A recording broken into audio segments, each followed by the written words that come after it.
கர்த்தர் நம்மோடு இருப்பாராக. அனைவரையும் ஆண்டவராக இயேசு கிறிஸ்துவின் நாமத்தில் மிகுந்த மகிழ்ச்சியோடு நான் வாழ்த்துகிறேன். கர்த்தர் உங்களோடு இருந்து உங்களை எல்லா நிலைகளிலும் தொடர்ந்து ஆசீர்வதிப்பாராக. மார்க்கு எழுதின சுவிசேஷம் 10ஆம் அத்தியாயத்தினுடைய 51வது வசனத்தை வாசிக்கும் பொழுது, ஆண்டவராக இயேசு கிறிஸ்துவிடத்தில் பார்வையிடைபடியாக வந்த ஒரு மனிதனிடத்தில் ஆண்டவர் ஒரு கேள்வி கேட்பார். உனக்கு நான் என்ன செய்ய வேண்டும்? What must I do for you? உனக்கு நான் என்ன செய்ய வேண்டும் என்று ஒரு கேள்வி கேட்கிறார். நம்முடைய வாழ்விலும் கூட ஆண்டவர் ஒவ்வொரு நாளும் இவ்விதமான கேள்வியை கேட்கிறவராகவே நாம் விசுவாசிக்கலாம். உனக்கு நான் என்ன செய்ய வேண்டும்? உனக்கு நான் என்ன செய்ய வேண்டும் என்ற ஒரு கேள்வியை கேட்டால் நாம் என்ன செய்ய வேண்டும் என்று சொல்லுவோம். இன்றைக்கு நம்மிடத்திலே ஆண்டவர் விதமாக கேட்டார் என்றால் என்ன சொல்லுவோம்? இதற்காக ஆண்டவர் ஒரு நாள் தரிசனம் கொடுத்து உனக்கு என்ன வேண்டும் பக்தனை கேளு என்று சொல்லுவார். நம்ம எதிர்பார்க்க தேவையில்லை. ஆவிக்குரியவர்கள் ஒவ்வொரு நாளும் இவ்விதமாக ஆண்டவர் நம்முடைய மனதுக்குள்ளே உனக்கு என்ன வேண்டும் என்று கேட்கிறதை ஒரு அனுபவமாக கொண்டிருப்பார்கள். அல்லேலூயா. இன்றைக்கி நான் உனக்கு என்ன பண்ணணும் அப்படின்ட்டு. அப்போ அந்தந்த வாழ்க்கை சூழலுக்கு மத்தியில் நாம் நிறைய காரியங்களை பண்ணுறதை கேட்க முடியும். ஆனால் இதில் தான் ஞானம் இருக்கிறது. சாலோமோனிடத்தில் ஒரு காலகட்டத்தில் தேவன் வெளிப்பட்டு உனக்கு என்ன வேணும்னு கேட்டவல்ல, அவன் எதையதே கேட்டிருக்கலாம். உலக ரீதியாக அவனுக்கு தேவையான நிறைய விஷயம் இருந்தது. ராஜா என்கிற முறையில் அது போன்ற காலம் கேட்டிருக்கலாம். ஆனால் அவன் தனக்கு மிக முக்கியமானது எதுவோ அதை கண்டறிந்த ஒரு மனிதனாக இருந்தான். அதுதான் முக்கியம். ஆண்டவரிடத்துலேருந்து நம்ம நிறைய விஷயங்களை பெற்றுக்கொள்ளணும். so many things are there to receive. ஆண்டவரிடத்தில் நிறைய விஷயங்களை பெற்றுக்கொள்ள முடியும். ஆனால் நிறைய விஷயங்களை பெறுவதல்ல, இன்றைக்கு உன்னுடைய தேவை என்ன? What's a need? இதை அறிந்து கொள்ளுகிறவன் பாக்கியவான். ஆண்டவரிடத்தில் எண்ணிலடங்காத கவுண்ட்லெஸ் பிளெஸிங்ஸ் ஆர் தேர். ஆனால் இதில் எனக்கு இன்றைக்கு என்ன வேணும் அப்படிங்கிறத உணர்ந்து கொள்கிற பொழுதுதான் அது ஒரு உண்மையான அனுபவத்துக்கு நம்மளை கொண்டு செல்லுகிறது. சாலமோன் ராஜா எனக்கு ஞானத்தை தாரும் ஆண்டவர் என்று கேட்டார். எனவே தேவன் அதனால் மகிழ்ச்சி அடைந்தார். வாழ்க்கை சூழல்களிலே நம்முடைய உண்மையான தேவை இன்னதென்பதை நாம் கண்டு கொண்டோம் என்றால் நிச்சயமாக அந்த தேவையை சந்திக்கப்படும். அதனுடைய விளைவாக பிற நன்மைகளும் நமக்கு கொடுக்கப்படும். உலக சூழலில் பார்த்திங்கன்னா எப்போவுமே நாம் இன்றைக்கி ஆண்டவர் கேட்டான்னு என்ன பண்ணுவோம்? ஐயோ, இது எனக்கு முன்னாடி கொஞ்சம் தெரிஞ்சிருந்தால் நான் கொஞ்சம் லிஸ்ட்டே போட்டு வச்சுருப்பேனே. டக்குன்னு கேட்டால் எனக்கு எமோஷனலாக ஒரு எக்ஸைட்டடாகி என்ன செய்ய முடியலை. எது வேணும் உங்கள்கிட்ட ஒரு பெரிய பணக்காரர் திடீர்னு உனக்கு என்ன வேணும் டக்குன்னு கேளு நான் கொடுத்துட்டு போகிறேன்னு சொன்னால் உங்களுக்கு ஐயோ இவர்கிட்ட எவ்வளோ கேட்கலான்னு தெரில, என்னென்ன கேட்கலான்னு தெரியலையே, திடீர்னு இப்படி கேட்குறாரு இவரால் எனக்கு எவ்வளோ செய்ய முடியும், இல்லை எவ்வளோ கேட்கலாம், எவ்வளோ கேட்டால் அவருக்கு பிடிக்கும், ஒரே குழப்பதுக்குள்ளே. அப்புறம் நம்ம என்ன பண்ணுவோம்? ஏதாச்சும் பார்த்து செஞ்சுட்டு போங்க, அப்படி தான் சொல்லுவோம். அப்படி தானே? ஏன்னா நமக்கு ஒரு ஐடியாவே நிறைய கேட்டால் ஒரு அவருக்கு கோச்சுக்கு வர நிறைய கேட்டால் அப்படின்னு கொஞ்சம் கேட்டால் இதோட அதிகமாக கேட்டிருக்கலாமோ. சில இடத்துல பார்த்திங்கன்னா சில விஷயங்கள் நம்ம கேட்டிருப்போம். அதுக்கப்புறம் தான் யோசிப்போம், ஐயோ கொஞ்சம் இன்னும் அதிகமாக கேட்டுருக்கலாம் போல இருக்கு, இன்னும் கொஞ்சம் அதிகமாக என்ன செய்யலாம் கேட்டிருக்கலாம் அப்படின்ட்டு.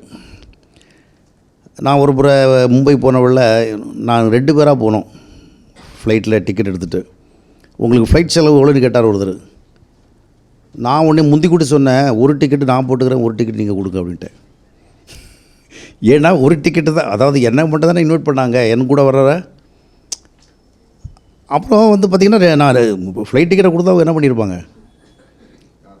2க்குமே காசு கொடுக்கறதுக்கு வாய்ப்பு உண்டு. நான் என்ன பண்ணிட்டேன்?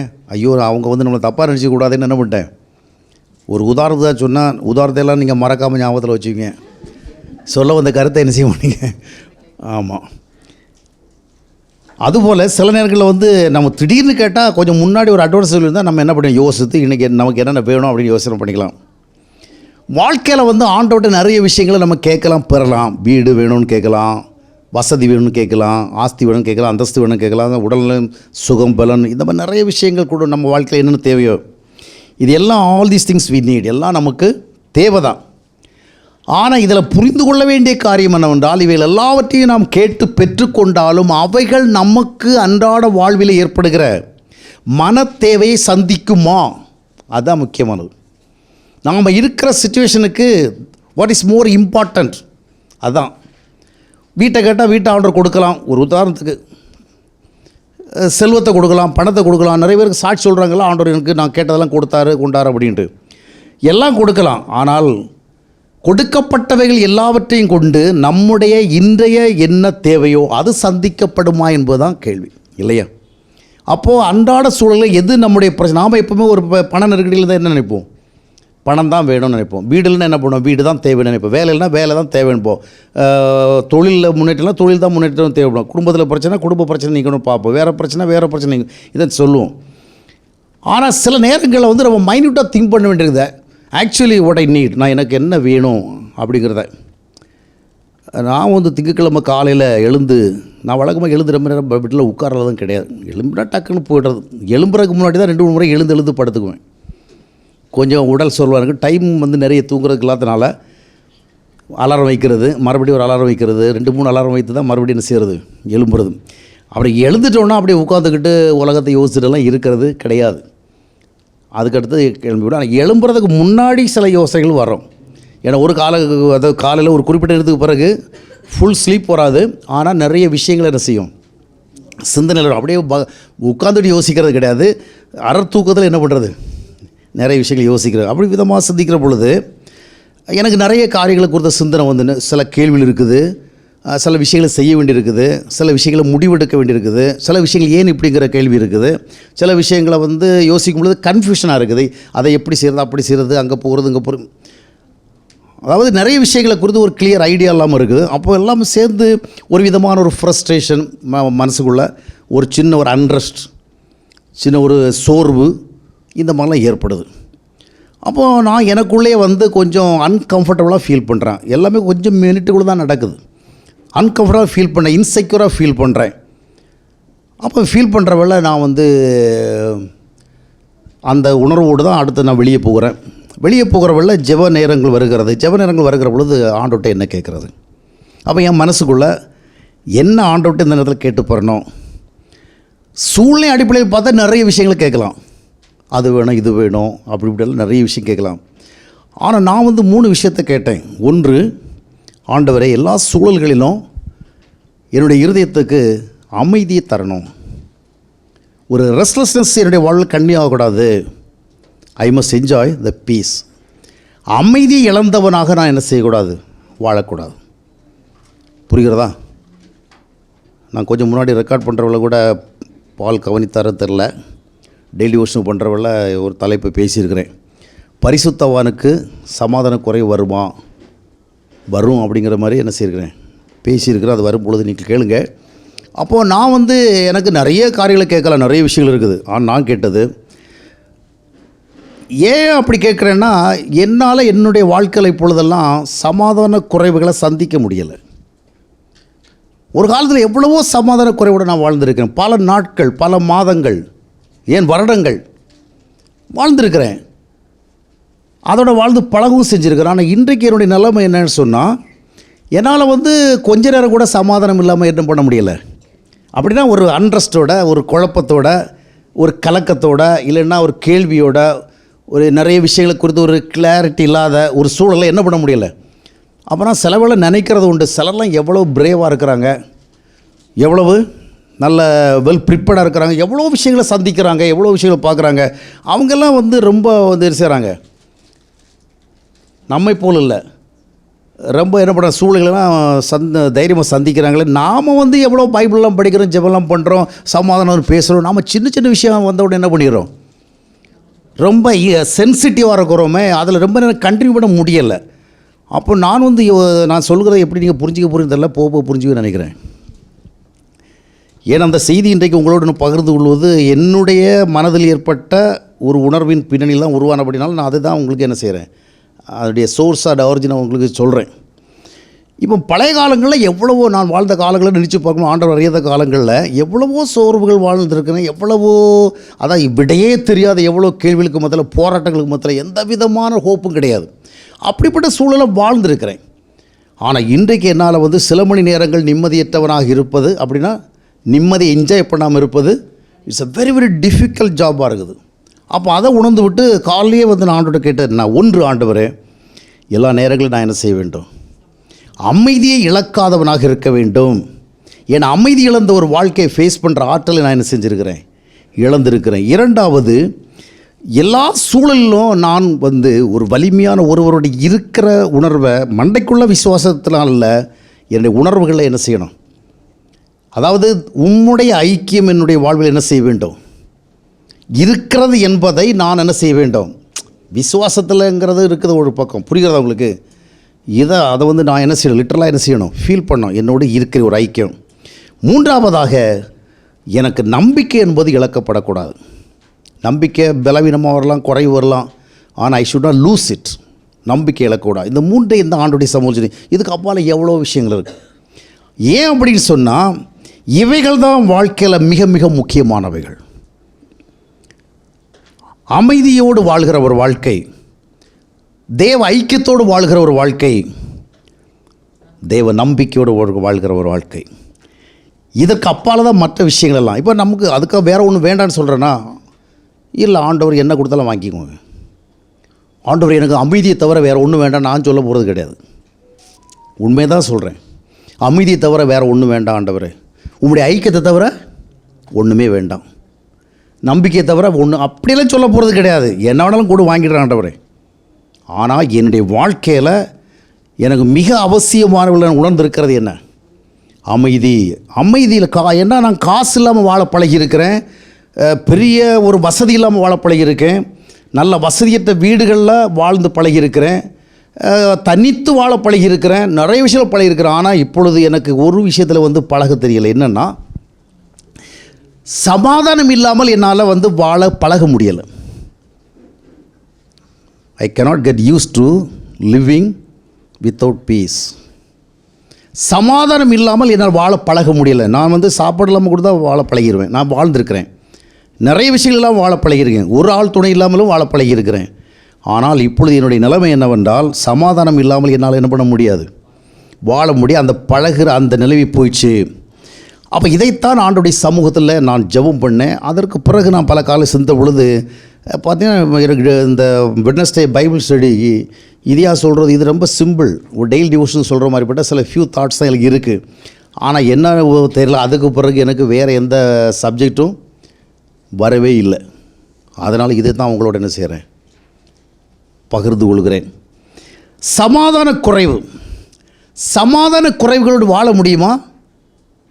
வாழ முடியுமா? முடியும். நீங்கள் வாழலையா? நீங்கள் வாழலையா சமாதான குறைவோடு? அப்புறம் வாழ முடியாதுங்கிறீங்க? வாழ முடியும். நான் எவ்வளோ காலம் வாழ்ந்துருக்கிறேன், இன்றைக்கி எவ்வளோ பேருடைய வாழ்க்கையை நான் பார்க்குறேன். They are living without peace. எத்தனை பேருடைய வாழ்க்கை ஓடிட்டு தான் இருக்குது. சமாதானம் இல்லாமலும் வாழ முடியும். ஆனால் உங்களுக்கு சொல்லுகிற காரியனால் I want to give a warning. சமாதானம் இல்லாத வாழ்க்கையிலே பழகாதிருங்கள். You should not get use to living without peace. சமாதானம் இல்லாமல் வாழ்ந்து பழகி விடாதிருங்கள். பழக முடியும். நிறைய குடும்பத்தில் பார்த்திங்கன்னா நிறைய பேருடைய வாழ்க்கையில் நிம்மதியெல்லாம் கிடையாது, நிம்மதி இல்லாமலே வாழ்ந்து கொண்டிருக்கிறார்கள். ஆனால் அந்த வாழ்க்கை வேறு வழி இல்லாமல் அவங்க வாழலாம். That's not the right life. ஏன்? சமாதானம் இல்லாமல் வாழ்ந்தால் என்ன? சமாதானம் இல்லாமல் வாழ்ந்தால் என்ன? சமாதானம் இருக்காது, போனால் போகுது. எவ்வளோ பேர் வாழ்கிறாங்களே. இப்போ நீங்கள் எத்தனை பேர் வந்து சமாதானத்தை அனுபவித்து கொண்டே வாழ்கிறீர்கள், நிம்மதி அனுபவித்து கொண்டே வாழ்கிறீர்கள்? நிறைய பேர் வந்து நிம்மதி இல்லாமல் தான் வாழ்கிறாங்க. கிறிஸ்தவர்களும் கூட ஆராதிக்கிறார்கள், பாடுகிறார்கள், ஜெபிக்கிறார்கள், துதிக்கிறார்கள். ஆனால் வாழ்க்கையில் என்ன இல்லை? ஆமாம், சமாதான காரணங்கள் பாடுறாங்க, சமாதான பிரபுகள் பாடுறாங்க, எல்லாம் சரிதான். ஆனால் அவங்களுடைய உள்ளங்களுக்கு என்ன இல்லை?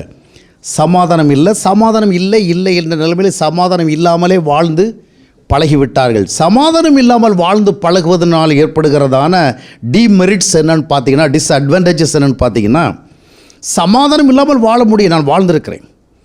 ஆனால் சமாதானம் இல்லாமல் வாழ்கிறவர்கள் தங்களுடைய சுபாவங்களை நாசமாக்காமல் வாழ முடியாது. You cannot live without peace without destroying your qualities. உங்களுடைய சுபாவங்களை அழிக்காமல் நீங்கள் சமாதானம் இல்லாமல் வாழ முடியாது. புரிகிறதா? கரெக்டாக புரிஞ்சுக்கணும். சமாதானம் இல்லை, சூழல் அந்த மாதிரி, நிலமா அந்த மாதிரி, பொருளாதார ரீதியான பிரச்சனையாக இருக்கலாம், சரி ரீதியான பிரச்சனையாக இருக்கலாம், குடும்ப ரீதியான பிரச்சனையாக இருக்கலாம், பிள்ளைகள் தொடர்பான பிரச்சனைகளாக, கணவன் மனைவி பிரச்சனையாக இருக்கலாம், இல்லை உறவுகள் மத்தியில் இருக்க பிரச்சனைகள், கொடுக்கல் வாங்கல் பிரச்சனையாக இருக்கலாம். ஏதாவது விஷயத்தில் வந்து நமக்கு சமாதானம் இல்லை. சமாதானம் இல்லாமல் நீங்கள் மேனேஜ் பண்ணுறீங்க. உலகத்தில் நிறைய பேர் மேனேஜ் பண்ணி வாழ்கிறாங்க.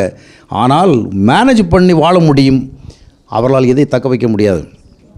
நல்ல சுபாவங்களோடு வாழவே முடியும். நீங்கள் எங்கேயாவது சமாதானம் இல்லாமல் வாழ்களை கண்டு அவர்களிடத்தில் நல்ல சுபாவங்கள் இருக்கிறான்னு பார்த்து பாருங்கள், நிச்சயமாக இருக்காது. அதுக்காக சமாதானம் இல்லாமல், அதாவது சுபாவம் இல்லாமல் இருக்கிற இல்லை எவரிடத்துலையும் சமாதானம் இல்லை நான் சொல்ல மாட்டேன். நிறைய பேர் தே ஆர் என்ஜாயிங் பீஸ், ஒரு பிரச்சனையும் இல்லை, ஆனால் அவங்க இயற்கை சுபாவமே தவறானது. இப்படி இருக்குது, புரிஞ்சுங்க. அதாவது நிறைய பேர் வந்து பீஸ்ஃபுல்லாக தான் இருக்கிறாங்க, ஆனால் பீஸ்ஃபுல்லாக இருந்தாலும் சுபாவம் சரி கிடையாது, குணாதிசயம் சரி கிடையாது. இங்கே சொல்ல வருகிற காரியம் என்றால், சமாதானம் இல்லாமல் வாழ்கின்றவர்களுடைய விளைவாக சுபாவங்கள் நிச்சயம் என்ன செய்யும், குறையும். அது ஒரு காரணம், ஒன் அமங் மெனி ரீசன்ஸ். உங்களுடைய வாழ்க்கையில் சமாதானம் இல்லாமல் இருக்கின்ற பொழுது நீங்கள் மறுபக்கம் உங்களை சோதனை செய்து பாருங்கள், நிச்சயமாக உங்களிடத்தில் நிறைய குணாதிசயம் மிஸ் ஆகும். சரியா தவறா? சமாதானம் உள்ளவனிடத்தில் மட்டும்தான் நல்ல சுபாவம் நிலைக்கும். மற்றவர்கள் யாரிடத்தில் அது நிலைக்காது. எனவே சமாதானம் என்னென்னா ஒரு ஃப்ரஸ்ட்ரேஷனை ஏற்படுத்தும். அந்த ஃப்ரஸ்ட்ரேஷனுடைய விளைவாக நீங்கள் நல்ல சுபாவத்தில் ஸ்டிக்காக இருக்க மாட்டீங்க. உங்களுக்கு தாழ்மையாக இருக்கணும், உண்மையாக இருக்கணும், நேர்மையாக இருக்கணும், நீதியாக இருக்கணும், சகிக்கணும், பொறுக்கணும், அந்த மாதிரிப்பட்ட ஒரு ஃபீலிங்கே வராது. ஏன்னா யூ ஆர் ரெஸ்ட்லெஸ். உங்களுக்குள்ள ஒரு கொந்தளிப்பு நடந்துகிட்டு இருக்குது. இந்த நேரத்தில் போயிட்டு நாங்கள் இப்படி இருக்கணும் அப்படி இருக்கணுங்களே, என் மனநிலையே வந்து என்னால் ஃபேஸ் பண்ண முடியலை, சச்சவே ஐ எம் சஃபரிங். அப்படி இருக்கும் பொழுது நான் எப்படி இருக்க முடியும்?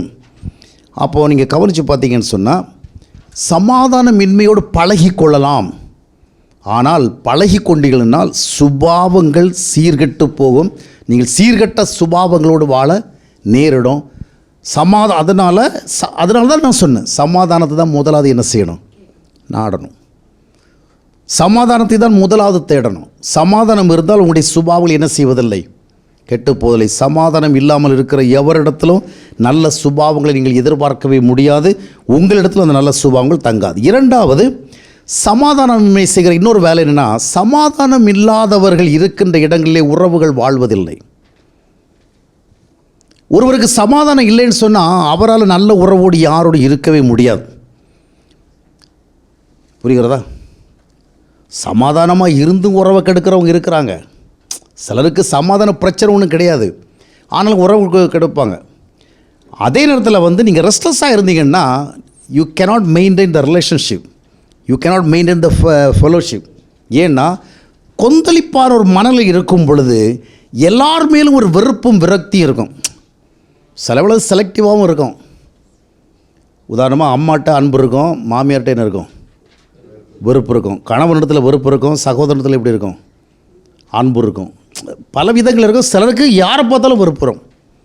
அண்ணனோ தம்பியோ அக்காவோ தங்கச்சியோ யாரோ தான், எதிரில் யார் வந்தாலும் சரி அவுட். அது கணவன் மனைவினும் பார்க்காது. ஏன்னா உள்ளத்துக்குள்ளே சமாதானம் இல்லைன்னா யார் வந்தாலும் என்ன பண்ணும், அதனுடைய விளைவை காட்டும். ஏன்றால் உங்களுடைய இருதயத்துக்குள்ள ஒரு தெய்வீக அமைதி வேலை செய்யலைன்னா உங்களால் ஒருவரோடு உள்ள உறவுகளையும் தக்க வைக்க முடியாது, அதை வளர்க்க முடியாது. அதுக்கு ஒரு எக்ஸாம்பிள் தான் பைபிளில் பார்த்தீங்கன்னா சவுல் ஒரு காலகட்டத்தில் வருகிற பொழுது அவனுடைய வாழ்க்கையில் தேவனுடைய தொடர்பை என்ன செய்யலாம், தேவனால் உதவி பெறுகிற வாய்ப்புகளை இழக்கிறான். அதுக்கு இடையில் ஒரு செப்பரேஷன் வருது. So he became restless, peaceless. அதனுடைய விளைவு என்ன பாருங்கள். முதலாவது அவன் யாரை வெறுத்தான், தன்னுடைய இயற்கையான கனவுகளுக்கு எதிராக இவன் வருவான் என்ற ஒரு எண்ணத்தில் தாவீதை எதிர்த்தான். தாவீதை எதிர்த்தது சரி கிடையாதுன்னு அவன் மாவன் சொல்கிறான், மகனை எதிர்த்தான். மகன் அதை தாவீது செய்வது சரி, தாவீது நடந்து கொள்ள தவறுன்னு அவனுடைய மகள் சொல்கிற மகளை வெறுத்தான். ஒரு ஆசாரியம் போய் அவனுக்கு உதவி செய்தான், அந்த ஆசாரியனை வெறுத்தான். புரியுதுங்களா?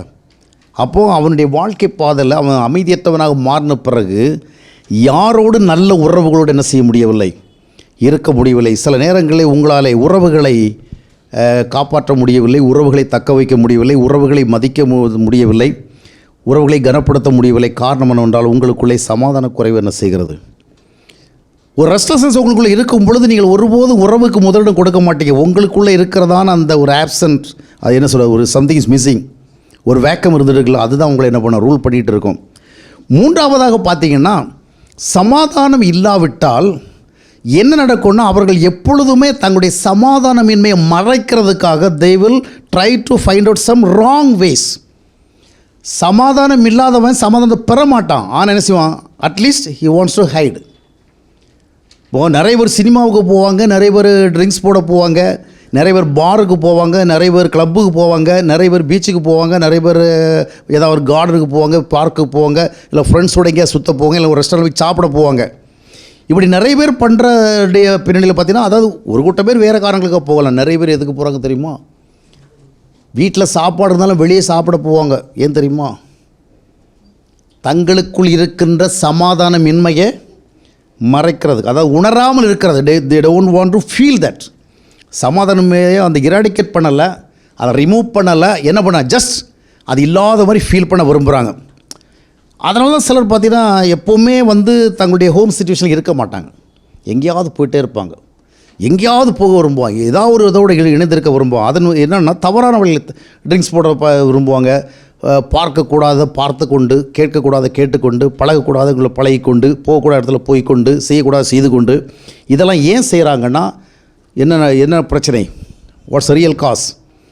தங்களுடைய சமாதானமின்மை அவர்கள் மறைக்கிறார்கள், அதை மறந்திருக்க விரும்புகிறாங்க. அதை கிளியர் பண்ண முடியலை, மறந்திருக்க விரும்புகிறாங்க. அப்போ சமாதானமின்மை உங்களை என்ன பண்ணும்? ஏதாவது ஒரு விதத்தில் எனக்குள்ளே இருக்கிற சமாதானமின்மையை நான் உணராமல் இருக்கிறதுக்கு. இன்றைக்கி நிறைய பேர் பார்த்திங்கன்னா, இந்த இன்றைக்கி இது போதை வந்து எதில் வந்துச்சு? ஸ்டாம்பில் வந்துச்சு. பாண்டிச்சேரியில் நடக்குது தெரியுமா உங்களுக்கு? போதை ஸ்டாம்ப் தெரியுமா உங்களுக்கு? நீங்கள் முழிக்கிற மொழியை பார்த்தா எந்த உலகத்தில் இருக்குது? பாண்டிச்சேரியில் இருக்கிறவங்களுக்கு சொல்லுங்கள். நானும் பாண்டிச்சேரியில் தான் இருக்கேன், நீங்களும் பாண்டிச்சேரி தான் இருக்கீங்க. நான் 24 மணி நேரம் பத்திரிகை படிச்சுட்டே இருக்கிறதில்ல, 24 மணி நேரம் நியூஸ் பார்த்துலாம் இருக்கிறதில்ல, கொஞ்சம் நேரம். அப்போது மாணவர்கள் மத்தியில் என்ன செய்கிறாங்க? போதை. இவை எங்களுக்கு வெளிநாடுகளுக்கு போகிற நிறைய புஸ்தகங்கள் ஒழுங்காக போய் சேரல. ஏன் தெரியுமா? அந்த ஜெர்மனி போன்ற கண்ட்ரிஸில் என்ன பண்ணுறான், புக்ஸே நம்ப மாட்டேங்கிறான். புக்ஸு வழியாக என்ன செய்கிறது? போதை வஸ்துகள் போகுது. அந்த பேப்பர்ஸ், ஸ்டாம்பு இருக்குது, பேப்பர் இருக்குது, பல விதங்கள் இருக்குது, பல விதங்களில் போயிட்டுருக்குது. இப்போ எந்த விதத்தில் வந்தாலும் என்ன பண்ணுறாங்க? அதை நாடுறாங்க. ஏன் இன்றைக்கி எத்தனை விதங்களில் போதை வஸ்துகள், ப்ரௌன் சுகர் அப்படின்னு அது இதுன்னு ஊறப்பட்ட விஷயங்கள்லாம் இருக்குது. இன்ஜெக்ஷன் போட்டுக்கிறது, ஒரு சில பூச்சிகளை கடிக்க விடுறது, ஒரு சில மீன்களை கடிக்க விடுறது, பாம்புகளை கடிக்க விடுறது, இப்படி நிறைய விஷயங்களை மனிதன் என்ன பண்ணுறான்? பெத்தடின்லாம் ஒரு காலத்தில் ரொம்ப ஃபேமஸாக இருந்து அதெல்லாம் வாழவே முடியாது. எதனால் பண்ணுறாங்க அந்த மாதிரி? தங்களுக்குள் இருக்கின்ற அன்ரெஸ்ட், பீஸ்லெஸ்னஸ், அதை மறைக்கிறேன்னு சொன்னால் அதை உணராமல் இருக்கிறதுக்கு என்ன செய்கிறாங்க? அதை செய்கிறாங்க. அப்போ அருமையானவர்களை, இந்த சமாதானமின்மையோடு நீங்கள் வாழ பழகி கொண்டீங்கன்னா 3 முக்கியமான விஷயத்தோடு நீங்கள் என்ன செய்வீர்கள்? இணைந்து போக. ஒன்று, உங்களுடைய சுபாவங்கள் அழிக்கப்பட்டு தவறான சுபாவங்களோடு வாழ்வதற்கு யூ வில் பி கம்பல்ட். உங்கள்கிட்ட நல்ல சுபாவத்தை என்ன பண்ண முடியாது? வெளிப்படுத்த முடியாது.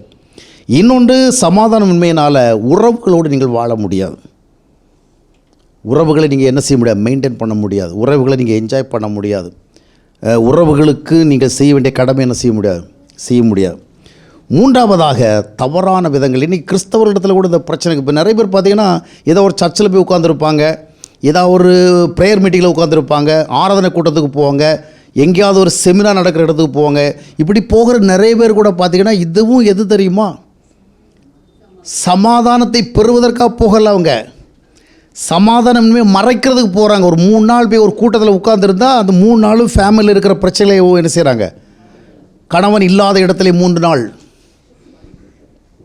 மனைவி இல்லாத இடத்துல 3 நாள், பிள்ளைகள் இல்லாத இடத்துல 3 நாள்.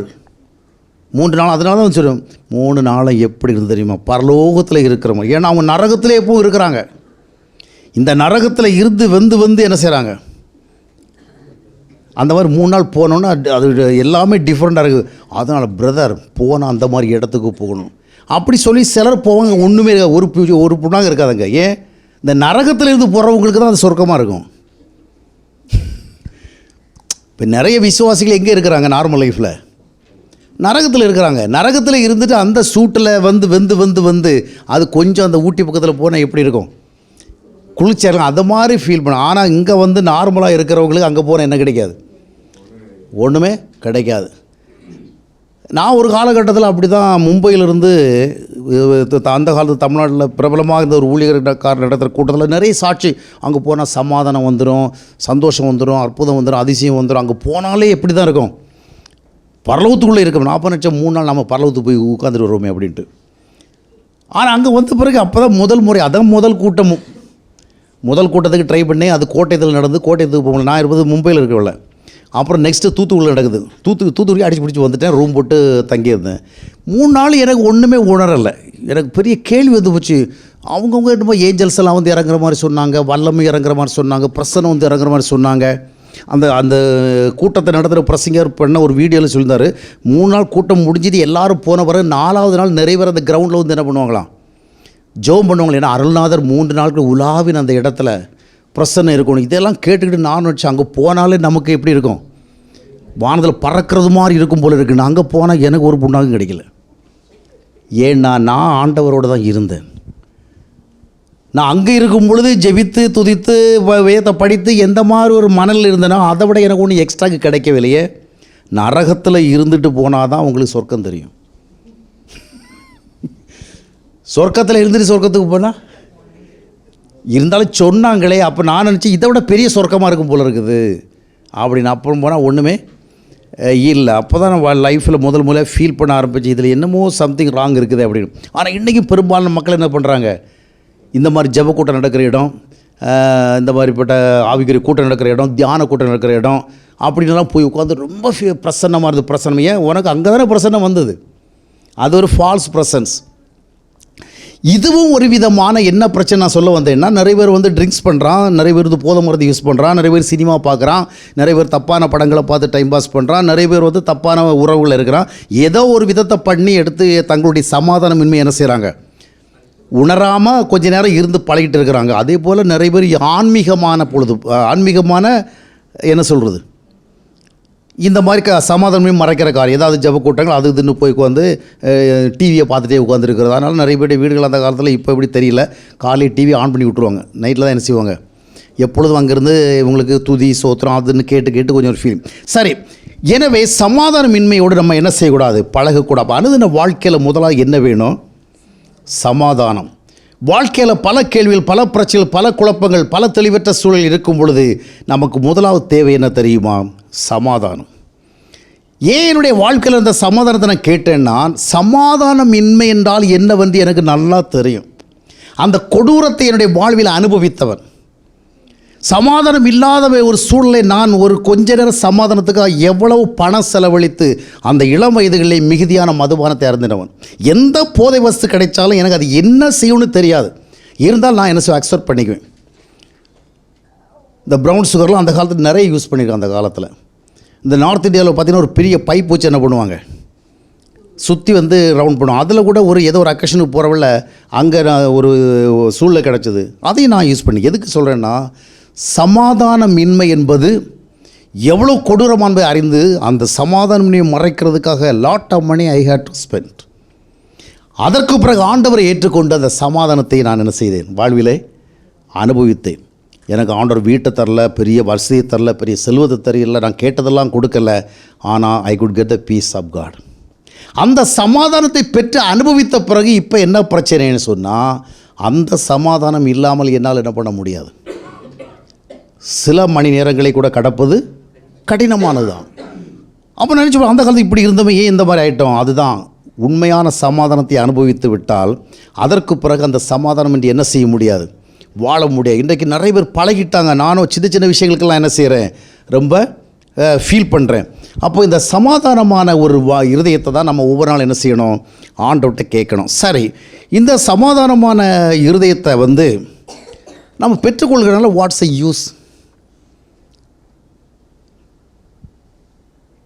நான் சமாதானமாக இருக்கலாம். எந்த ஒரு மனிதன் சமாதானத்தை அனுபவிக்கிறானோ அந்த மனிதனுடைய வாழ்க்கையில் நீங்கள் நிச்சயமாக பரிசுத்தத்தை எதிர்பார்க்கலாம். ஏன் தெரியுமா, அவனுக்குத்தான் தெரியும் பரிசுத்தம் இல்லாமல் வாழ்ந்தால் என்ன நடக்கும், பரிசுத்தத்தை நோக்கி போகலைன்னா என்ன நடக்கும். புரிகிறதா? மனுஷன் எப்போவுமே பார்த்தீங்கன்னா தனக்கு ஏதோ ஒரு நல்லது கிடைக்கலன்னா ஒரு நல்லது செய்ய மாட்டான். தனக்கு ஒரு தீமை நடக்கும் அப்படிங்கிற ஒரு பயம் இல்லைன்னா ஒரு தீமையை தவிர்க்க மாட்டான். புரிஞ்சுட்டீங்களா சொன்னதை? ஒரு நல்லதாக இப்போ பொதுவாக ஆண்டவர் சொல்ல, நீ அன்பாகிரு, தாழ்மையாயிரு, உண்மையாயிரு, நேர்மையாயிரு, ஒழுங்காயிருன்னு சொல்லணும்னு வச்சுக்கலாம். இதையெல்லாம் நம்ம அப்படியே பின்பற்றுறோம். இதனால் எனக்கு என்ன பெனிஃபிட்னு நம்ம மைண்டு கேட்கும். அப்படி தானே? What's a benefit I will get. ஏன்னா நம்ம ஹியூமன் பீயிங்ஸ் உலகத்தில் இருக்கிறோம். இன்றைக்கி நான் எந்த ஒரு நல்லதை செய்யணுன்னாலும் அதில் என்ன பெனிஃபிட் கிடைக்குதுன்னு பார்ப்போம் இல்லையா? அப்போது ஒரு நன்மை நம்ம செய்யணும், நம்ம ஒரு ஹியூமன் பாடியில் இருக்கிறனால இதனால் எனக்கு என்ன பெனிஃபிட். அப்போ ஆண்டவரிடத்துலேருந்து எனக்கு இதனால் ஒரு விசேஷமான ஒரு ஆசீர்வாதம் இல்லை அப்படிங்கிற மாதிரி தான் நான் என்ன பண்ண மாட்டேன், இதை செய்ய மாட்டேன். அதாவது தேவ சமூகத்தில் தேவ அமைதியை அனுபவித்து விட்டவன் அவன் ரொம்ப எச்சரிக்கையாக இருப்பான். அவனிடத்தில் நீங்கள் பரிசுத்தமான வாழ்க்கை என்ன செய்யலாம், எதிர்பார்க்கலாம். அவன் உண்மையாகத்தான் வாழ்வான், அவன் நேர்மையாகத்தான் வாழ்வான். அவனுடைய வாழ்க்கையில் ஏன்னா அவன் தவறுதலாக போகும் பொழுது இல்லைன்னா சரியானதை செய்யாமல் போகும் பொழுது அவனுக்கு என்ன நடக்கும்னு சொல்லுங்கள். அவனுக்குள்ளே he will lose that peace. புரியுதா? அதாவது சமாதானத்தை இழக்கிறான்னு சொல்ல முடியாது. சமாதானத்தை என்ன செய்கிறான், அடைய முடியாமல் போகிறான், உணர முடியாமல் போகிறான். இவன் பாவியாக இருந்தால் சமாதானம் இல்லாமலும் வாழ்ந்து விடுவான். இவன் ஆண்டவரிடத்தில் சமாதானத்தை பெற்றுவிட்ட காரணத்தினாலே அந்த சமாதானம் இழப்பை அவனால் என்ன பண்ண முடியாது, சந்திக்க முடியாது. அதனால் அவன் என்ன செய்கிறான், he is very careful. அவனை எவ்வளோ பெரிய காரியங்கள் சந்தித்தாலும், எவ்வளோ பெரிய ஆசைகள் இருந்தாலும், எவ்வளோ பெரிய காரியம் அவனுக்குள்ளே ஒரு பெரிய சோதனை வந்தாலும் அவன் என்ன பண்ணுறான், ஐயோ நான் இதனால் என்ன பண்ணக்கூடாது, என் சமாதானத்தை ஏதோ ஆண்டவர் பிரியப்படுத்தணுங்கிறது இல்லைங்க. அப்படி பண்ணலைன்னா எனக்கு என்ன கிடையாது, நான் குழப்பத்துக்குள் தள்ளப்பட்டு விடுவேன். எனக்குள்ளே ஒரு நிம்மதி இருக்காது, எனக்குள்ளே ஒரு எதையும் செய்கிறது தூண்டுதல் இருக்காது. இப்போ நான் போன லாஸ்ட் சண்டே நாங்கள் சென்னைக்கு போகிற வெள்ள ஆண்ட வேலை திண்டிவனத்தில் ஒரு ஹோட்டலில் சாப்பிட்டோம். சாப்பிட்டுட்டு பில்லெல்லாம் கொடுத்துட்டு வர வெள்ள பார்த்தா ஒரு 100 ரூபா கிடந்தது. யாரை போட்டு போயிருக்கிறாங்க. 100 ரூபா 10 ரூபான்னு நம்ம சாதாரணமாக போகலாம், 20 ரூபான்னா கூட என்ன செய்யலாம், சாதாரணமாக போகலாம். 50 ரூபான்னா கூட இன்றைக்கி கூட ஒரு 50 ரூபா கிடச்சிது. எங்கள் வீட்டு முன்னாடி கிடந்தது. கையில் வச்சுட்டு வீட்டுக்குள்ளே வந்தால் இது ஏன் காசுன்னு ஒருத்தவங்க வாங்கிட்டாங்க. ஏன்னா எங்கள் பொண்ணை தேடி இன்னொரு அவங்க ஃப்ரெண்டு வந்தான். அது அவசரத்தில் அது போட்டு ட்ரெஸ்ஸுக்கு பின்னால் பாக்கிட்டு போல் இருக்குது. அதை என்னமோ அப்படி இப்படி பண்ணுறவள அந்த 50 ரூபா கீழே விழுந்துச்சு. நான் உள்ளே யாரோ போட்டு போனேன், நான் தான் போட்டேன் அப்படின்னு. சரி, அவன் கை கிட்டதும் வாய்க்கு கிட்டலை. சரி இது போகட்டும், இது நான் சண்டை கதையை சொல்கிற போல. அப்போ 100 ரூபா கிடந்துச்சு. இப்போ அவ்வளோ பேர் போயிட்டுருக்குறாங்க. இதில் யார் இதை தொலைச்சாங்கன்னு எப்படி கண்டுபிடிக்கிறது? நான் என்ன செய்ய முடியும் சொல்லுங்கள்? நான் 100 ரூபாய் எடுத்து பாக்கெட்டில் என்ன செய்யலாம், வைக்கலாம். இதை போய் யார்கிட்ட விசாரிட்டு அந்த ஹோட்டலுக்கு வர்றவங்க நிச்சயமாக கொஞ்சம் நல்ல ஹோட்டல்னு வச்சிங்களா 70 ரூபா 80 ரூபாய்க்கெல்லாம் சாப்பாடு கிடைக்காது, 100 ரூபாயாவது ஆகும். அதனால் அங்கே வர்றவங்க யாரும் ஒரு 100 ரூபாய் தொலைச்சிட்டதுக்காக என்ன பண்ண மாட்டாங்க, போலீஸில் எல்லாம் போய் சொல்லி 100 ரூபா தொலைஞ்சிட்டுது கண்டுபிடிச்சி கொடுன்னு கேட்க போகிற அளவுக்கெல்லாம் கிடையாது. 100 ரூபாய் சிம்பிளாக போய்ட்டுருவாங்க. நான் அதை எடுத்துகிட்டு உடனே என்ன பண்ணேன்னா எனக்கு என்ன செய்யணும்னு தெரியலை. பாக்கெட்டில் வச்சுக்கலாமா, இல்லை நான் அந்த கேஷில் ஒன்று கொடுத்துட்டு யாரோ 100 ரூபாய் போட்டு போயிருக்கிறாங்க, யாராவது கேட்டால் என்ன செய்யுங்க கொடுங்க அப்படின்னு. ஏன் செஞ்சேன்னு சொல்லுங்கள். இந்த 100 ரூபாய் நான் பாக்கெட்டில் வச்சுட்டு போனால் தப்பாயிடுமா? இல்லை அவங்ககிட்ட கொடுத்தனே அந்த காசு அவன் யாருக்கு அவனை தேடி கொடுத்துருப்பானா? அவன் தான் எடுத்துருப்பான். ஏன் அதை நான் பாக்கெட்டுக்குள்ளே வைக்கலைன்னா நான் ஆண்ட வேலை போகிறவில்லை. எனக்கு நிறைய கேள்வி வரும். நீ எடுத்தியே கொஞ்சம் அந்த பக்கம் கொஞ்சம் சுற்றி பார்த்துருக்கலாம்ல, இது யாருன்னு கேட்டிருக்கலாம்ல. இதெல்லாம் எனக்கு டைமும் கிடையாது. நாங்கள் உட்காந்து இது யார் தொலைச்சிங்கன்னு கேட்க முடியாது. ஆனால் இது போன்ற சில எண்ணங்கள் வரும், சில கேள்வி வரும். நான் ஏன் டிஸ்டர்ப் ஆகணும்?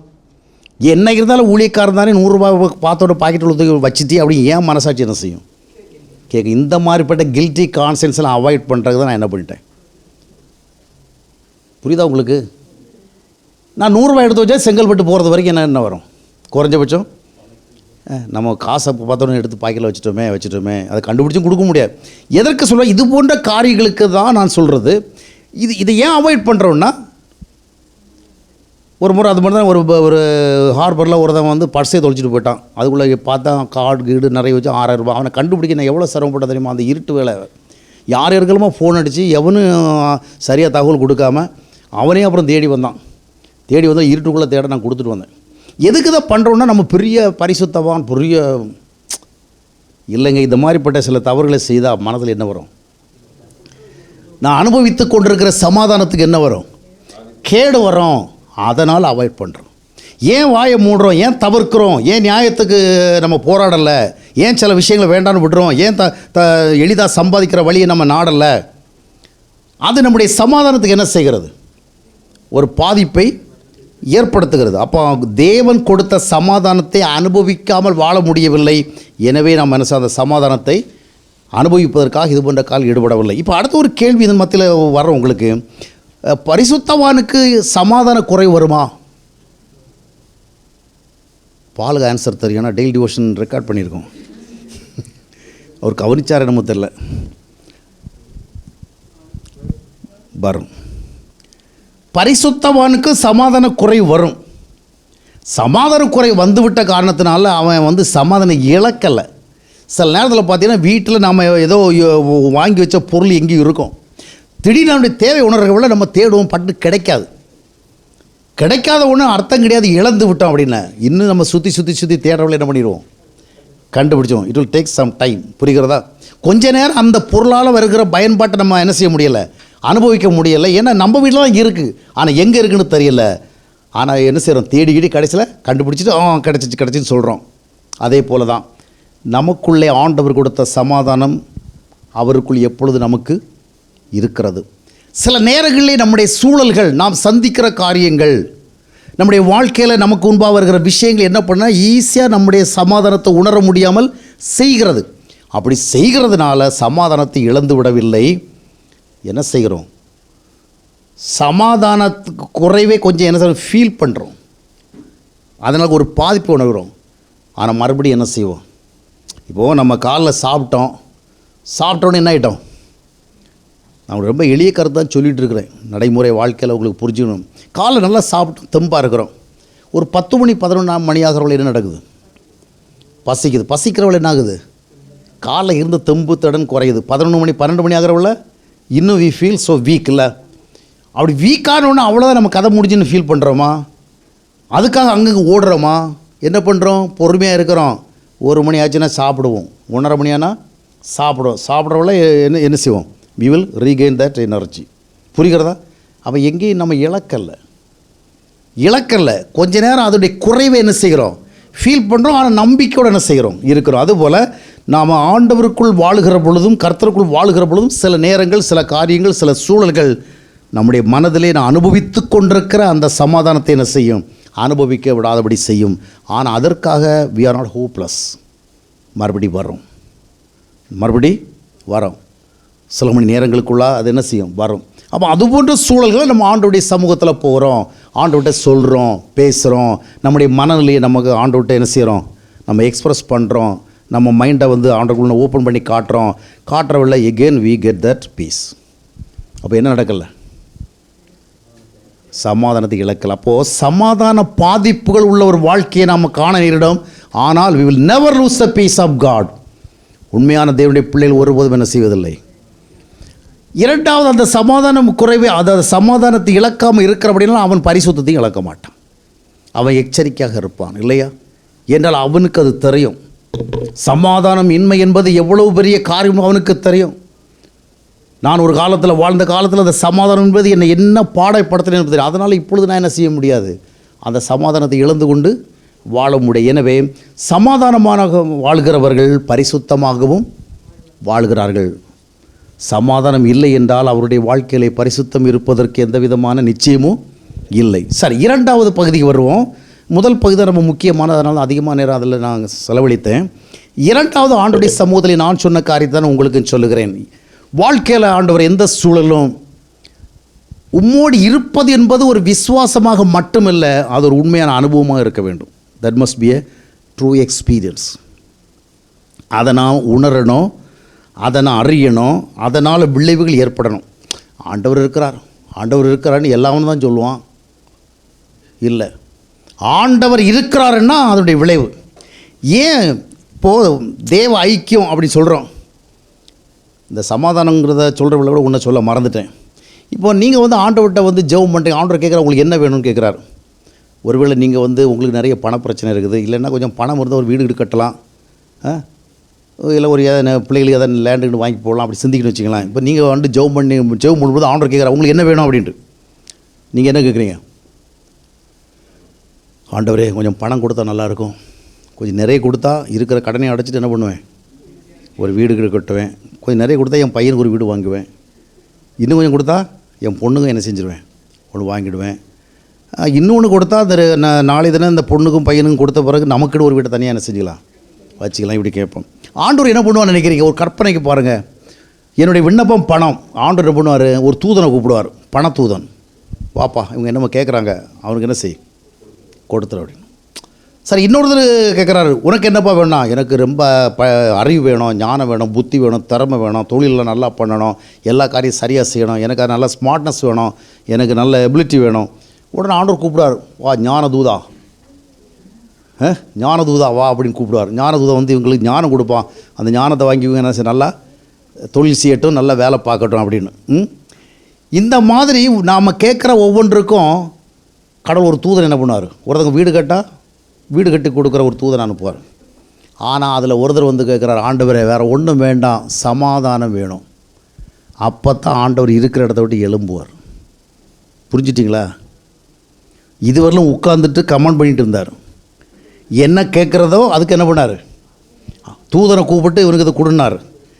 இப்போ ஒருத்தன் கேட்குறான், ஐயா என்ன தருவீரோ தரலையோ அது பிரச்சனை இல்லை, தந்தா வாங்கிக்கிறேன், தரலடான மேட்ரு கிடையாது. ஆனால் மனசுக்கு என்ன வேணும்? சமாதானம் வேணும். ஆண்டவர் என்ன பண்ணுவார்? வேறு வழி இல்லைப்பா, நான் எழும்பி போய் தான் ஆகணும். இதுவரையிலும் யாருங்கே அப்படின்னு தூதன் வந்தான். இப்போ எத்தனை தூதன் இருந்தாலும் என்ன யார் அவர் என்ன பண்ணுறாரு? எழுப்புறேன். சமாதான தூதனே கிடையாது. பணத்தூதன் உண்டு, செல்வ தூதன் உண்டு, அறிவு தூதன் உண்டு, ஞான தூதன் உண்டு. எந்த தூதன் கிடையாது? சமாதான தூதன் கிடையாது. அவர்கிட்ட தான் சமாதானமே இருக்குது. அவர் தான் சமாதான பிரபு, அவர் தான் சமாதான காரணர், அவர் தான் சமாதானம் தருகிறார். அவர் தான் சொன்னார், வருத்தப்பட்டு பாரம் சுமக்கிற என்னிடத்தில் வா நான் உனக்கு. அப்போது தூதன் அனுப்புறதில்லை. மோசே என்ன பண்ண? தூதன் அனுப்புனார். நான் ஆண்டவர் சொன்னால் அவனுக்கு முன்னாடி தூதன் அனுப்புவோம் அப்படின்ட்டு. அவனும் ஒரு காலகட்டத்தில் சொன்னான், இல்லை அதெல்லாம் சரிப்பட்டு வராது. ஆமாம், யாத்திரை 33 மத்தியத்துடைய 16 வசனத்தை வாசித்து பார்க்கும் பொழுது, உம்முடைய சமூகம் என்னோடு வராது இருந்தால், தூதனெல்லாம் வேண்டாம், அதெல்லாம் சரிப்பட்டு வராது, உம்முடைய சமூகம் எனக்கு முன்பாக வராது இருந்தால் எங்களை என்ன செய்ய வேண்டாம், அனுப்பாதான். அப்போ அருமையானவர்களை, நீங்கள் ஆண்டவரை உங்கள் வாழ்க்கையில் பார்க்க விரும்பினால் மிக முக்கியமானதை கேளுங்க. என்ன? ஆண்டவரை நான் பணக்காரனாக வாழணுமோ ஏழையாக வாழணும், அது வேறு விஷயம், அது உண்மை சார்ந்தது. நான் சமாதானத்தோடு வாழணும் ஆண்டவரே. சமாதானம் இல்லாத பூமியில் வாழுகிறேன், சமாதானம் இல்லாத நிலைமைகளுக்கு மத்தியில் வாழ்கிறேன். எளிதாக என்னுடைய சமாதானத்தை அளிக்கும்படியான காரியங்கள் பல இருக்கிறது. அதன் முதல்ல சமாதானமாக வாழணும். அப்போ ஆண்டவர் என்ன பண்ணுவார்? வேறு வழியிலப்போ நான் தான் வந்தாகணும். அப்போ நம்ம என்ன நடக்கிறது? நாம் தான் ஆண்டவரோடு இருக்கிறோம். அல்லேலூயா. சமாதானத்தை தேடுகிற மனிதனோட ஆண்டவர் இருக்கிறார். அதனால தான் இந்த சமாதானத்தை தேடினாலும் எல்லாம் வந்துடுங்க. ஆனாலும் புரிந்து கொள்வதற்காக நம்ம இன்னொரு டாபிக் அதை வச்சுருக்கோம், தேவ ஐக்கியம். ஏன் தேவ ஐக்கியம்? ஐக்கியம் மட்டும் கேட்கக்கூடாது, தேவ ஐக்கியம் கேட்கணும். ஆண்டவரை இயேசு கிறிஸ்து கடைசியில் பார்த்தீங்கன்னு சொன்னால், ஒவ்வொருத்தரையும் ஒவ்வொரு ஊர் நீங்கள் புறப்பட்டு போய் என்ன பண்ணுங்கள், சகல ஜாதிகளும் சுவிசேஷத்தை சொல்லுங்கன்னு சொன்னவங்கள ஆண்டவர் என்ன பண்ணலை? யோவான், பேதுரு கொஞ்சம் பார்த்துக்கோ, பர்தலமேயு, இந்த ஸ்தேவாரம் கொஞ்சம் பார்த்துக்கோ, இல்லை வேறு சீடரில் பார்த்துங்க, யாக்கோவை பார்த்துங்க, அதெல்லாம் சொல்லலை. பேதுருவை பார்த்துன்னு ஒன்றும் சொல்ல. இதோ உலகத்தின் கடைசி பரியந்தமும் நான் உங்களோடு இருக்கிறேன். அல்லேலூயா. ஏன் அவர் இருக்கணும்?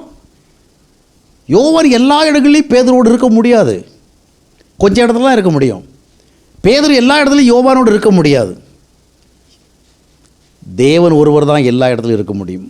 ஆகையால் தான் நான் ஜெபம், ஆண்டவரே நான் எத்தனை பேர் நடுவில் இருக்கிறனோ இல்லையோ, என்னோடு யாராவது இருக்கிறாளோ இல்லையோ, என்னோடு நீர் இருக்க வேண்டும். ஏனென்றால் அவர் ஒருவர் தான் எனக்கு உள்ளே இருக்க முடியும், வேறு எல்லாரும் வெளியே தான் இருக்க முடியும். கணவனாக இருக்கட்டும், மனைவியாக இருக்கட்டும், பிள்ளைகளாக இருக்கட்டும், அண்ணனாக இருக்கட்டும், தம்பியாக இருக்கட்டும், ஆல் ஆர் அவுட் சைட். அவங்க எல்லாம் வெளியே இருந்து தான் பார்ப்பாங்க. எனக்கு உள்ளே என்ன நடக்குங்கிறதெல்லாம் உங்களால் பார்க்கவே முடியாது, இல்லையா? அதனால தான் அடிக்கடி நம்ம சொல்கிறோம்ல, என்னுடைய உணர்வுகளை யாரும் தெரிஞ்சிக்கலையே. அதனால் உணர்வுகளை தெரியுனா உள்ளே போகணுமே. அதாவது கணவர் வேணும் மனைவி மேலே ரொம்ப அன்பாக இருந்தால் மனைவியை மனசுக்குள்ளே வச்சுக்குவார். ஆனால் மனைவி உள்ளே இருந்து வேலை செய்ய முடியுமா? மனைவி ரொம்ப கணவன் மேலே பாசமாக தான் கணவனை என்ன செய்யலாம், மனசுக்குள்ளே வச்சுக்கலாம். மனைவிக்குடைய கணவர் வந்து மனைவியோட மனசுக்குள்ளே உட்காந்துக்கிட்டு வேலை செய்வாரா? அந்த அம்மா மனசை கஷ்டப்படுறவங்கள நான் உள்ளே தான் இருக்கிறேன். ஒரு ஃபீலுக்கு தான் இல்லை, ஒரு பேச்சுக்கு தான் இதெல்லாம் சொல்லுவாங்களா, அவர் என் மனதிலே வைத்திருக்கிறேன். மனதில் வச்சு ஒரு புண்ணியம் கிடையாது. அவர் மனசுக்குள்ளேருந்து என்ன பண்ண மாட்டார். ஒரே ஒரு தடவை தான் மனசில் வச்சா வேலை செய்வார் கர்த்தராகிய இயேசு கிறிஸ்து. அல்லேலூயா. அவர் இருதயத்துக்குள்ளே இருந்தால் இந்த இருதயத்துக்குள்ளே இருக்கிறதெல்லாம் அவர் கவனிப்பார், பார்ப்பார், இவங்களுக்கு என்ன நடந்து கொண்டு இருக்கிறது, வாட்ஸ் கோயிங் ஆன். அதனால தான் அவருடைய ஐக்கியம். அவர் இல்லாமல் ஒன்றுமே வேண்டாம். எவ்வளோ பெரிய ஆட்களாக இருந்தால் சரி, எல்லா மனித உறவுகள் வேணும். கணவன் வேணும், மனைவி வேணும், பிள்ளைகள் வேணும், அண்ணன் வேணும், தம்பி வேணும், நண்பர்கள் வேணும், சபைக்கு வேணும், எல்லாம் வேணும் ஆண்டவரே. ஆனால் எனக்குள்ளே நீர் வேண்டும். ஏன்னா எனக்குள் நடைபெற்று கொண்டிருக்கிறவர்களெல்லாம் பார்க்கிற கண்களை உடையவள் என்னுடைய உறவினர் ஒருவரும் இல்லை. எனக்குள் நடைபெற்று கொண்டிருக்கிறவளை சிலவளை என்னாலே பார்க்க முடியவில்லையே. அப்போது வாழ்க்கையில் நிறைய விஷயங்கள் நம்மளை திடீர்னு தனிமைப்படுத்தும். தனிமைப்படுகிறது என்பது ஆட்கள் இல்லாத தனிமைன்னு சொல்ல முடியாது. பல ஆட்கள் எல்லாம் இருப்பாங்க. அங்கே அம்மா இருப்பாங்க, இங்கே அப்பா இருப்பாங்க, இங்கே அண்ணன் இருப்பார், இங்கே தம்பி இருப்பார், கணவன் இருப்பார், மனைவி இருப்பார், பிள்ளை இருப்பாங்க, தெரிஞ்ச எல்லாமே இருப்பாங்க. ஆனால் நாம் எப்படி இருப்போம்? தனிமையாக இருப்போம். பல நேரங்களில் இந்த உலக வாழ்வினுடைய சூழல்கள் நம்மை தனிமைப்படுத்தும். That will isolate us. நம்முடைய நிலைமை சரியில்லையா, நம்மளே இந்த உலகத்தில் நம்ம தனிமைப்பட்டு விடுவோம். சில நேரத்தில் நம்முடைய கருத்துக்களுக்காக நம்ம தனிமைப்படுவோம். நானெல்லாம் ரட்சிக்கப்பட்ட புதுசில் என்ன நினச்சது தெரியுமா? கொஞ்சம் வேதம் படிக்க ஆரம்பித்து சில சிந்தனைகளை பெற ஆரம்பித்தோன்னே ஒரு காலகட்டம் வரும் பாருங்க, அப்பொழுது ஒட்டுமொத்த கிறிஸ்தவ உலகமே என்னை நேசிக்கும்னு நினச்சேன்.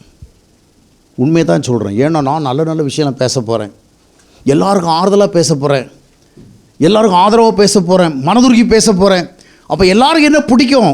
இன்றைக்கி நான் தனிமையாக இருக்கிறேன், அனாதை போல் இருக்கிறேன், ஆண்டவரை ஏற்றுக்கொண்டேன், அதனால் எனக்கு என்ன நடக்க போகிறது? நான் போகிற இடமெல்லாம் எனக்கு கூட்டம் ஆட்கள் வந்து என்ன செய்வார்கள்? பாசத்தை கொட்டுவார்கள், அன்பை கொட்டுவார்கள் நான் நினச்சேன். ஆனால் அந்த ஜேர்னியில் போக போக சத்தியத்தை அறிந்த சத்தியத்தை மறைக்காமல் பேச என்னை விட்டுத்தான் ஆட்கள் விலகினார்கள் என்று பெருங்கூட்டமாக என்னுடன் சேரவில்லை.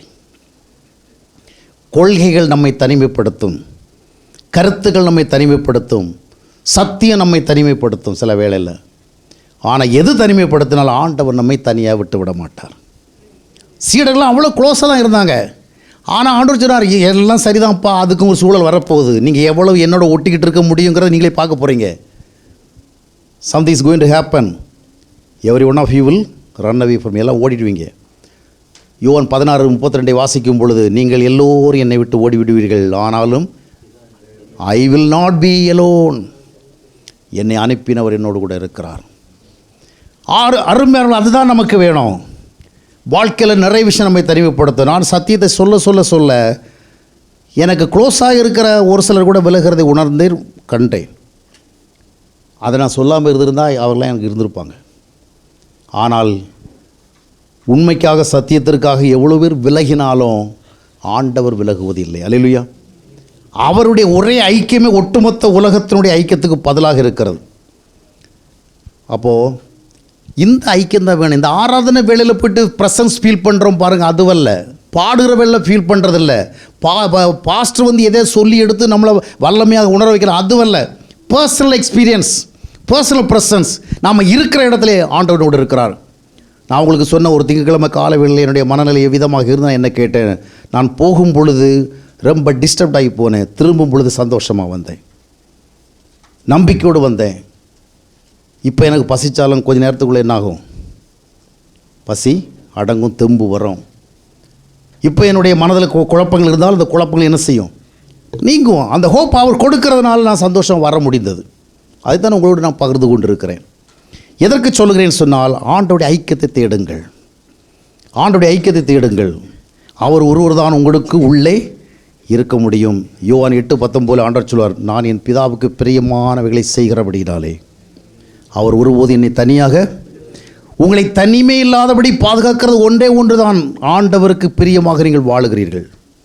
தேவனுக்கு பிரியமாக நீங்கள் வாழ்வதற்கு உங்களுடைய மனதை ஈடுபடுத்துகிற பொழுதெல்லாம் ஆண்டவர் உங்களோடு தான் இருப்பார். அவருக்கு பிரியமானவர்களை செய்கிறவருடைய இருதயத்தை விட்டு அவர் விலகி போக முடியாது. அவர் சத்தியத்தின் தேவன். அனுதின வாழ்க்கையில் அவருடைய சமாதானத்தை அனுபவித்தவன் அந்த சமாதானத்தை இழந்துவிடக்கூடாதே, அந்த சமாதானம் இல்லாமல் வாழ முடியாது என்பதற்காக அவரை பிரியப்படுத்துவதுதான் குறியாக இருப்பான். அவனுக்கு பல சோதனைகள் வரலாம், பல நெருக்கடிகள் வரலாம், பல போராட்டங்கள் வரலாம், அவனை விலக்குவதற்கு பலவிதமான காரியங்கள் வரலாம். ஆனால் அவன் என்ன செய்ய மாட்டான்? விலக மாட்டான். காரணம் என்ன? அவன் தேவ சமாதானத்தை அனுபவித்து பழகி போன காரணத்தினாலே அவன் இப்பொழுது சமாதானமின்மையோடு வாழ இயலாதவனாக இருக்கிறான். உலக மனிதன் இருப்பான், இவன் இருக்க மாட்டான். எனவே அவருடைய ஐக்கியத்தை நீங்கள் அனுதின வாழ்க்கையிலே தேடுங்கள். ஆண்டவர் வேறு எதை நீர் தருகிறீரோ தரலையோ உங்களுடைய ஐக்கியம் என்ன செய்யட்டும் என்னோட இருக்கட்டும். மூன்றாவதாக பார்க்கும் பொழுது நம்பிக்கை. தேவன் நமக்கு ஒரு நம்பிக்கை கொடுக்கணுங்க. மனுஷன் 1000 சொல்லுவான், ஒன்றுக்கும் பயப்படாதுன்னு சொல்லுவான், அதெல்லாம் கிடையாது. தேவனிடத்தில் அனுதினமும் நாம் ஒரு ஹோப் வாங்கணும். அதனால் நான் ஜெபிக்கணும், ஆண்டவரே நீர் தருகிற நம்பிக்கை எனக்கு வேணும். மனுஷன் சொல்லுவான், அவைகள் என்னை நடத்துவதில்லை. தேவை இருக்குதான், மனுஷன் கொடுக்குற நம்பிக்கை தேவை தான். ஆனால் உண்மையான நம்பிக்கை யார் தான் கொடுக்க முடியும்? எல்லாருமே தைரியமாக இருந்து சொல்லுவாங்க, கவலைப்படாதுன்னு சொல்லுவாங்க. யார் கவலைப்படாமல் என்ன வைக்கிறது? யார் என்னை தைரியமாக இருக்க வைக்கிறது? அந்த நம்பிக்கை யாரிடத்தில் தான் வருகிறது? கர்த்தரிடத்தில் தான் வருகிறது. அதனால தான் 2 தீமோத்தேயு 4ஆம் அத்தியாயத்தினுடைய 18ஆம் வசனத்தில் அந்த நம்பிக்கையுடன் தான் அப்போஸ்தலன் பவுல் சொல்வார். அந்த வசனத்தை வாசிப்போம். 2 தீமோத்தேயு 4:18.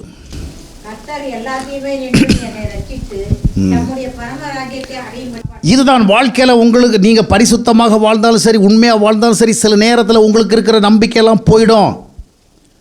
ஹோப்லெஸ்ஸாக இருப்பீங்க. திடீர்னு பார்த்தா உங்களுக்குள்ள ஆண்டவர் இல்லாத மாதிரி இருக்கும். திடீர்னு பார்த்தா உங்களுக்குள்ள சமாதானம் இல்லாமல் இருக்கும். ஆனால் ஆண்டவருடைய சமாதானத்தை அனுபவிப்பன்னு ஒரு நம்பிக்கை இருக்கும். நான் இன்னும் கொஞ்ச நேரம் தான் அமைதி இல்லாமல் இருப்பேன். Again I will get that. இன்னும் கொஞ்ச நேரம் தான் நான் தனித்து விடப்பட்டவனை போல் இருப்பேன். இந்த லோன்லினஸ் இன்னும் கொஞ்ச நேரத்தில் நீங்கும். அதுதான் நம்பிக்கை. அல்லேலூயா, அதான் நம்பிக்கை. நான் ஏற்கனவே சொன்னேன், அதாவது உடம்புல ஏதோ ஒரு உடம்பு நம்ம நல்லா ஹெல்த்தியாக இருக்கிற வேலை உடம்புல கொஞ்சம் ஆரோக்கிய குறைவு வந்துச்சு, ஏதோ ஒரு காய்ச்சல் தலைவனை வந்துச்சு, உடனே நாம் அவ்வளோதான் நம்ம ஆரோக்கியம் போச்சுன்னு முடிவு பண்ணுவோமா? சொல்லுங்கள். இப்போ ஆரோக்கியத்தை ஃபீல் பண்ணலை தான். we don't have the health now, we feel so tired. ஆனால் என்ன பண்ணுறோம்? மாத்திரை மருந்து சாப்பிடுவோம், இல்லைன்னா ஏதாவது கஷாயம் குடிப்போம். ஒரு நாள் 2 நாளைக்குள்ள என்ன பண்ணுவோம்? அந்த நம்பிக்கையில் வாழ்கிறோம் இல்லையா? அடிக்கடி நமக்கு ஏதாவது ஒரு வியாதி பலன்னு வருது, வந்த உடனே கதை முடிஞ்சுன்னு நினைக்கிறோம். சரி 2 நாள் இருக்கும், இது வைரல் ஃபீவர், 1 வாரம் இருந்து நசியும் போகும். எனக்கு கூட 2 வாரத்துக்கு முன்னாடி பிரச்சனை வந்தது. எல்லோரும் சொன்ன ஆறுதல் என்ன? சீக்கிரம் சரியாகப்படும் பிரதர், சீக்கிரம் சரியாகப்படும். அப்படி சொல்லி 2 வாரம் போயிடுச்சு. ஆமாம், என்னைக்கோ நமக்கு நம்பிக்கை இருக்குது. அப்படி தானே நமக்கு நம்பிக்கை. அதே போல் சில நேரங்களிலே நீங்கள் சமாதானத்தையும் இழப்பீர்கள். நான் சொல்கிறது இழப்பீர்கள் சொன்னால் ஃபீல் பண்ண மாட்டீங்க. உங்களுக்குள் இருக்கிற தேவ உறவை கூட உணர முடியாமல் இருக்கும். ஆனாலும் நம்பிக்கை இழக்க மாட்டீர்கள். ஒரு நம்பிக்கை வேலை செய்யும். நிச்சயமாக ஆண்டவர் மறுபடியும் வருவார். சீடத்தில் சொன்னார், இப்போ நீங்கள் சந்தோஷம் துக்கப்படுறீங்க, again I will see you. அப்போ என்ன நடக்கும்?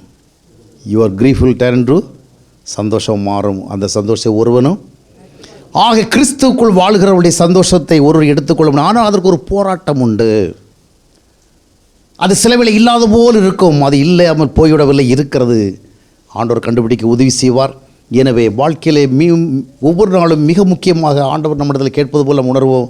உனக்கு என்ன வேண்டும்? ஒன்று வேண்டாம் ஆண்டவரே, மிக முக்கியமாக நான் அனுதின வாழ்விலே சமாதானமாக வாழ வேண்டும்.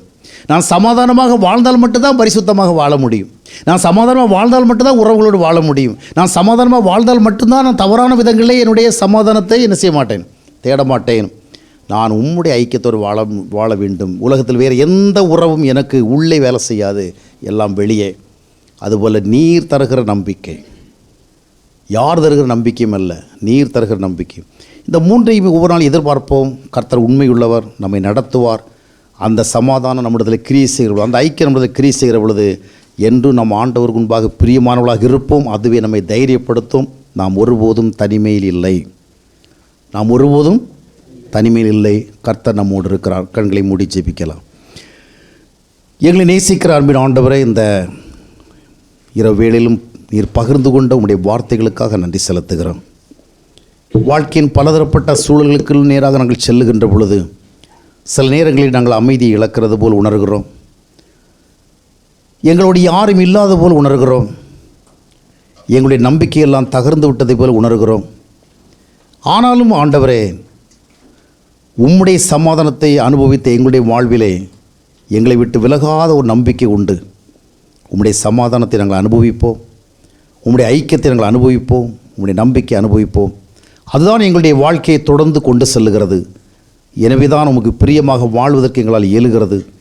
இந்த உண்மைகளை எங்களுக்கு சொல்லிக் கொடுத்தீர் ஆண்டவரே. நாங்கள் வாழ்க்கையிலே நிறைய காரியங்கள் உங்களது பெற்றுக்கொள்ள முடிந்தாலும் எங்களுடைய வாழ்க்கையிலே கர்த்தாவை மிக முக்கியமாக இந்த சமாதானத்தையும் இந்த தேவ ஐக்கியத்தையும் இந்த நம்பிக்கையும் என்றென்றும் நாங்கள் விரும்பி கேட்டு பெற்று ஒவ்வொரு நாளும் அனுபவிக்க எங்களுக்கு உதவி செய்யும். தொடர்ந்து வழி நடத்தும்.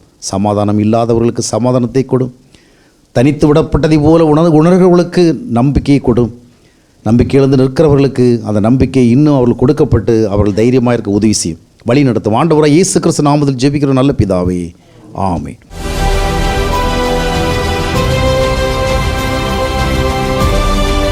அன்பானவர்களே, ஜீவ நீரோடை யூடியூப் சேனலை சப்ஸ்கிரைப் செய்திடுங்கள். சப்ஸ்கிரைப் பட்டனை கிளிக் செய்து பெல் சின்னத்தையும் கிளிக் செய்து தினமும் புத்தம் புதிய தேவ செய்திகளை உடனுக்குடன் பெற்றிடுங்கள்.